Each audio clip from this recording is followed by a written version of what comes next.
Meron tayong latest update ngayon at dahil nga sa sobrang hambog itong si Cedric Lee ay nakuhang bugbugin ng mga kasamahan niya sa loob ng kulungan, kung saan naman tinatayang si Vong lagi ang mismong may kasalanan.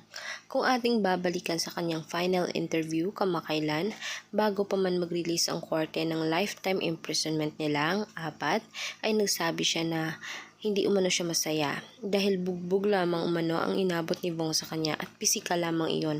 Maaari naman umano iyong gumaling. Pero gayon pa man ang life imprisonment umano ay hindi nila deserve dahil umano bagay lang iyon sa taong mga kriminal.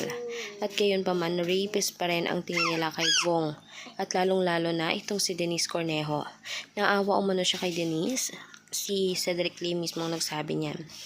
Dahil nga siya na umano ang ni-rape, siya pa talagang makukulong ng panghabang buhay habang umanong rapist na nasa labas ay patuloy lang sumasayaw sa mga show niya.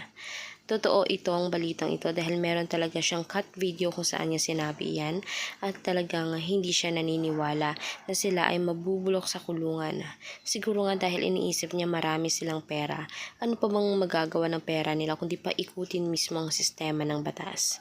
Kaya ngayon pa lang ay binabantayan na sila ng batas. Marami ang umiinit ngayon sa kanila lalong-lalo na ang mga kapamilya ni Vong at ang mga senador. Hindi maaaring makalabas ang mga ganitong mga kasamang tao sa mundo. Kaya for more public videos, mag-subscribe na guys, i-like at i-share ang ating videos on public.